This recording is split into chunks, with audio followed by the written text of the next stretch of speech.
So what I was discussing was, what we'll be discussing was the IS, जो first second chapter का first unit है, IS LM curve, right. यहाँ पे IS stands for investment savings, right. IS stands for investment savings, right? And LM stands for liquidity. LM stands for liquidity preference, liquidity preference slash money supply. ठीक है.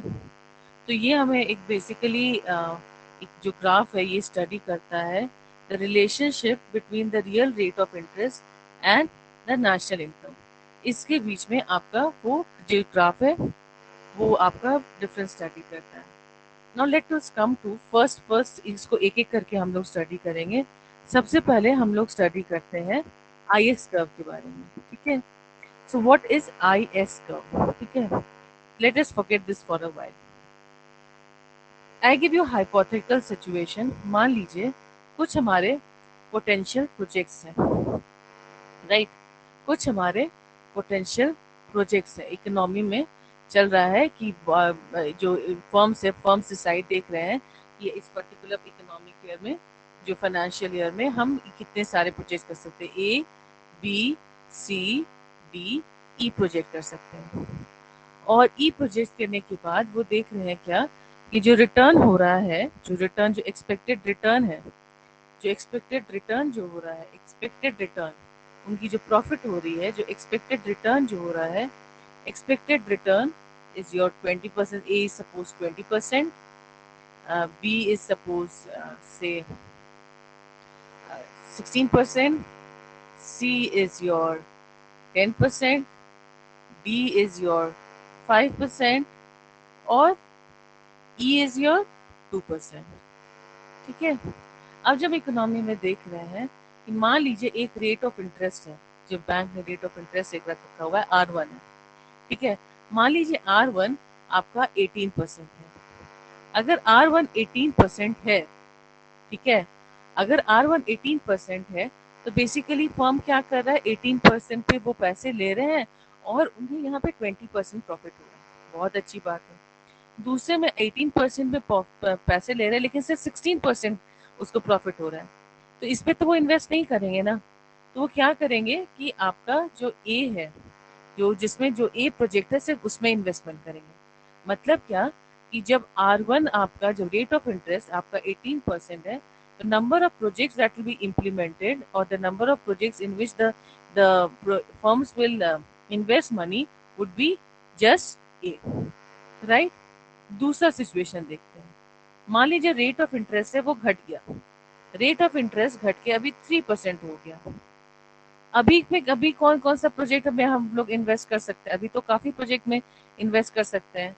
अभी हम लोग A, B, C, D सब पे invest कर सकते हैं. जब हम लोग पहले में जब 18% था तो सिर्फ A में इन्वेस्ट कर रहे थे क्योंकि उसी में हमें प्रॉफिट नजर आ रहा था. जब हमारा जो रेट ऑफ इंटरेस्ट घट गया है तो अब हम लोग क्या कर रहे हैं, हम लोग 4 प्रोजेक्ट्स में इन्वेस्ट कर रहे हैं. ठीक है. तो what is this investment? This investment is the investment of the firm, that is the planned investment. The investment of the firm, that is the planned investment. इसे हम प्लान इन्वेस्टमेंट कहते हैं, प्लान इन्वेस्टमेंट भी कहते हैं. ठीक है. Now if you plot, so what we find here is कि अगर हम रेट ऑफ इंटरेस्ट अगर बढ़ाती है सरकार तो हमारा जो प्लान इन्वेस्टमेंट जो होता है फर्म्स का वो घट जाता है. ऑन द अदर हैंड अगर रेट ऑफ इंटरेस्ट जो है वो घटाती है तो आपका जो प्लान इन्वेस्टमेंट जो है वो बढ़ जाता है. अगर हम लोग इसी चीज को अगर ग्राफ पे प्लॉट करते हैं, मान लीजिए इसी चीज को हम लोग ग्राफ पे प्लॉट करते हैं तो it will be something like this. ठीक है. It will be something like this कि जब आप इन्वेस्टमेंट ले रहे हैं, प्लान इन्वेस्टमेंट ले रहे हैं eight the rate of R और यहाँ पे आप रेट ऑफ इंटरेस्ट ले रहे हैं, तो जब मेरा 3% रेट ऑफ इंटरेस्ट था तो मेरा प्लान इन्वेस्टमेंट ज्यादा था. यहाँ पे कौन कौन सा था? A, B, C, D. यहाँ पे आपके 4 इन्वेस्टमेंट्स थे. लेकिन जब मेरा रेट ऑफ इन्वेस्टमेंट ज्यादा हो गया, जब मेरा रेट ऑफ इन्वेस्टमेंट 18 हो गया, तो मेरा प्लान इन्वेस्टमेंट क्या था? सिर्फ एक ही था, सिर्फ एक था। प्लान इन्वेस्टमेंट कम हो गया। अगर आप इसको ज्वाइन करेंगे, ज्वाइन इट लाइक दिस, ठीक है? If you join it like this is the kind of graph we get, ठीक है? We get a downward sloping graph. I hope this is clear कि हम लोग जब हम जिस जिस तरह से हमारा रेट ऑफ इंटरेस्ट है और जो हम इन्वेस्टमेंट प्लान कर रहे हैं वो किस तरह से रिलेटेड है। It is inversely proportional and we get a downward sloping curve in this thing. On the other hand, let us see another graph. जब हम नॉर्मली एडीएस ग्राफ को प्लॉट करते हैं, तो यहाँ पे आपका मान लीजिए एक्सपेंसेस है, और यहाँ पे मान लीजिए आपका ये है रेट ऑफ इंटरेस्ट है, ठीक है? सॉरी, नेशनल इनकम है। ये आपका इन्वेस्टमेंट है और रेट ऑफ इंटरेस्ट है। तो economy is set to be an equilibrium when the national income is directly is equal to the expenses, ठीक है? It is something like this. It can be a 1 mark question. When is it set to be an equilibrium, ये normally 45 degree में जाता है, जो आपका aggregate supply होता है। Now what is our in aggregate income? जो एग्रीगेट इनकम जो होता है, अगर याद होगा आपको, हम लोगों ने पहला पढ़ा था, जो एग्रीगेट इनकम होता है, it is what? It is your consumption expenditure plus the investment that is made by the firms plus the government expenses plus the exports minus imports, ठीक है? For the purpose of the study हम लोग ये assume करते हैं कि हमारा closed economy है, क्लोज्ड इकोनॉमी है, and hence there is no X minus M. तो हम लोग सिर्फ इसको लेके चल रहे हैं।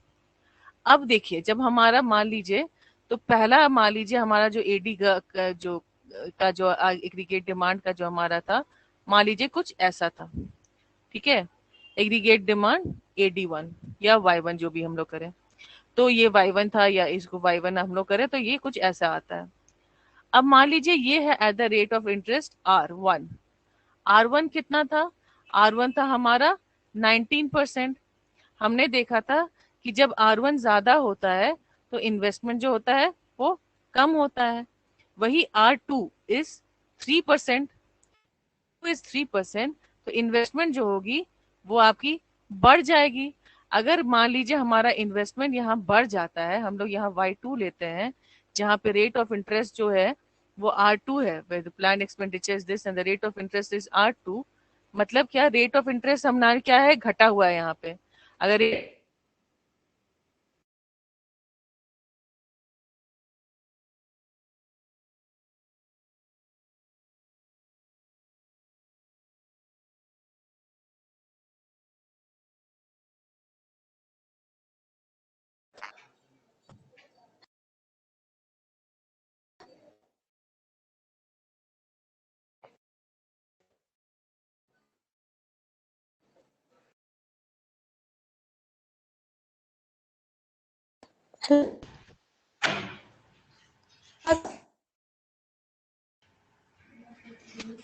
मैम आपकी आवाज नहीं आ रही।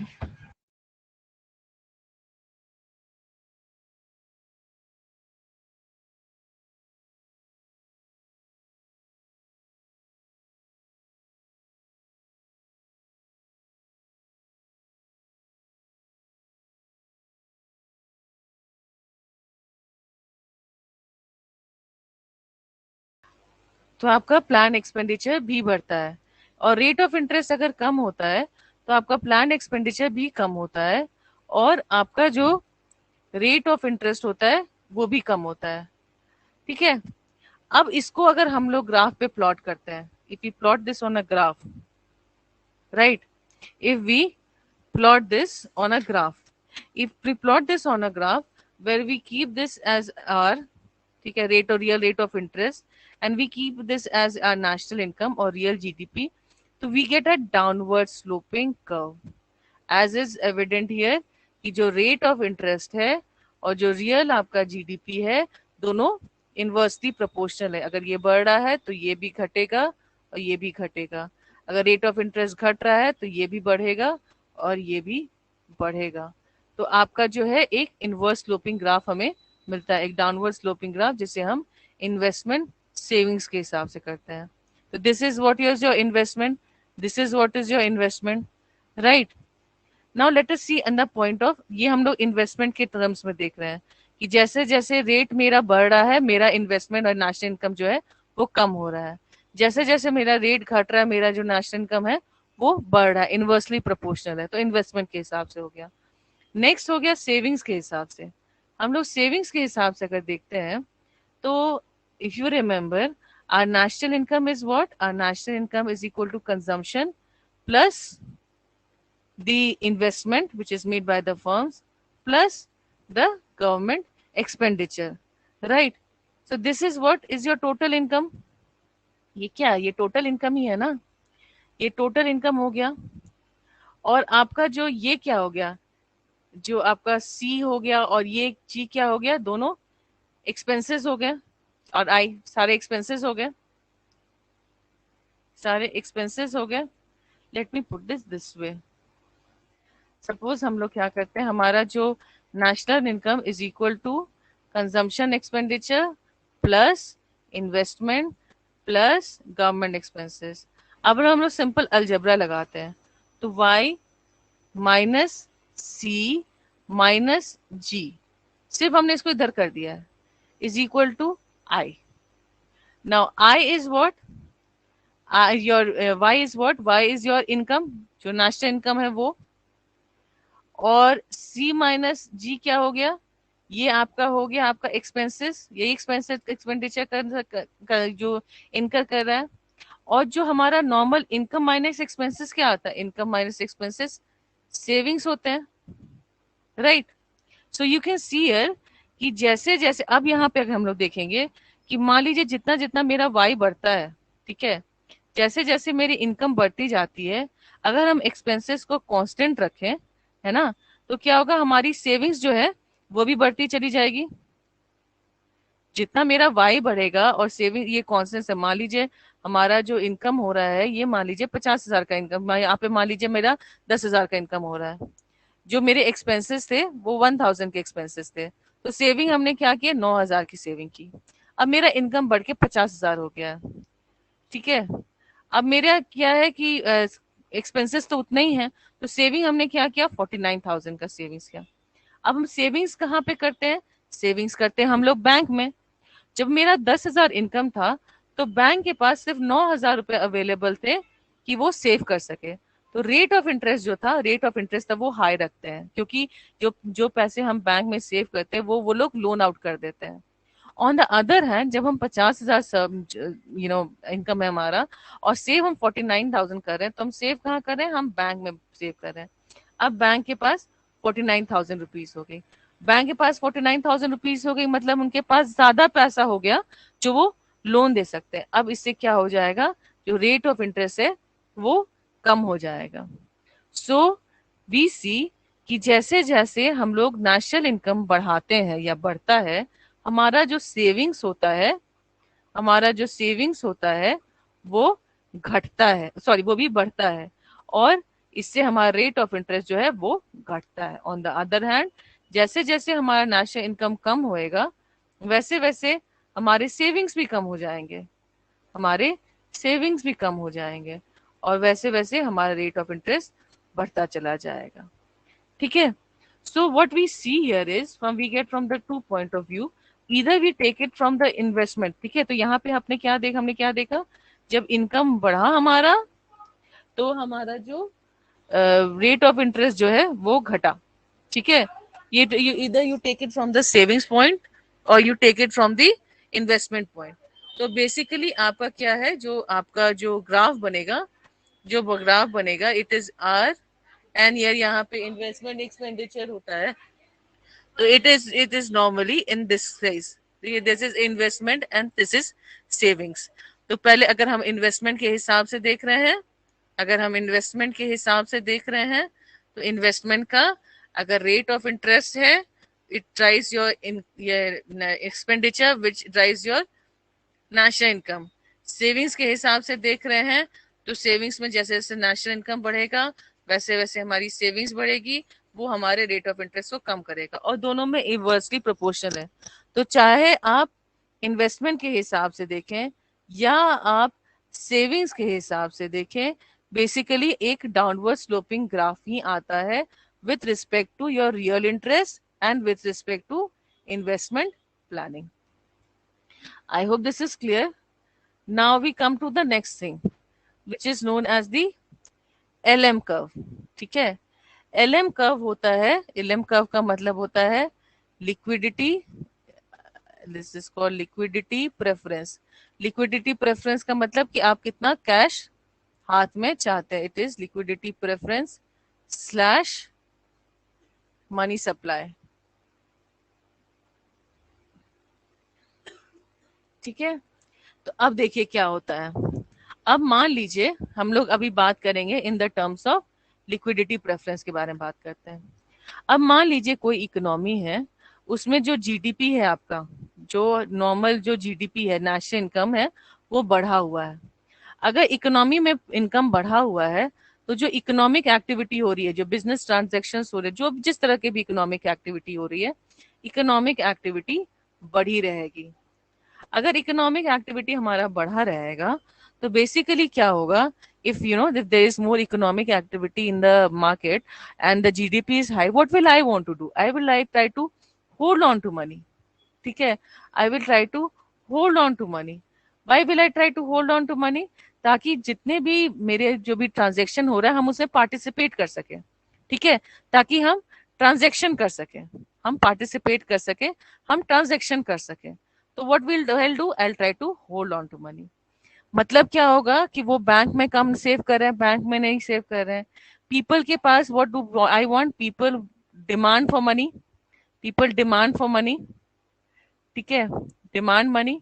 If people demand money, what will that mean is कि द पीपल जो है उनका लिक्विडिटी जो है, जब पीपल को लिक्विडिटी चाहिए, कैश चाहिए, लिक्विडिटी चाहिए कैश. अब बैंक में देखिए, अब बैंक में क्या हो रहा है, बैंक में तो पैसे कम हो जा रहे हैं क्योंकि हाथ में सारे लोग पैसे रख रहे हैं.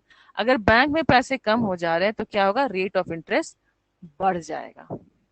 So if the liquidity preference of the people is high, the rate of interest of the bank is also high. ठीक है, ऑन द अदर हैंड, ठीक है, ऑन द अदर हैंड, अगर यही मान लीजिए जो जो आपका नेशनल इनकम है वो लो हो गया, जो इनकम हो रहा है वो ज्यादा नहीं बढ़ रहा है. अगर इनकम नहीं बढ़ रहा है, इसका मतलब नेशनल इनकम नहीं बढ़ रहा है, मतलब इसका क्या मतलब हो गया, जो इकोनॉमिक एक्टिविटी है, जो इकोनॉमिक एक्टिविटी है, economic activity will slow down. If the economic activity will slow down, what will that mean कि ज्यादा फ्यू ट्रांजेक्शन हो रहे हैं, कम ट्रांजेक्शन हो रहे हैं, economic activity is slow. What does that mean? It means that there is few transactions, बहुत कम ट्रांजेक्शंस हो रहे हैं. अगर कम ट्रांजेक्शंस हो रहे हैं तो अब क्या करेंगे हम, अब तो भैया लोग क्या करेंगे, वो लोग चाहेंगे कि पैसा, हम अभी तो इकोनॉमी उतना नहीं अच्छा चल रहा है, इकोनॉमिक एक्टिविटी कम है, नेशनल इनकम कम है, जीडीपी कम है, ट्रांजेक्शंस भी नहीं होते हैं, हम बैंक में पैसे सेव कर देते हैं. ठीक है, तो लिक्विडिटी प्रेफरेंस क्या हो जाएगा, अब लिक्विडिटी प्रेफरेंस, जो कैश उनको पास चाहिए वो कम हो जाएगा. ठीक है, उनको अभी कैश नहीं चाहिए, आप बैंक में सेव कर दो.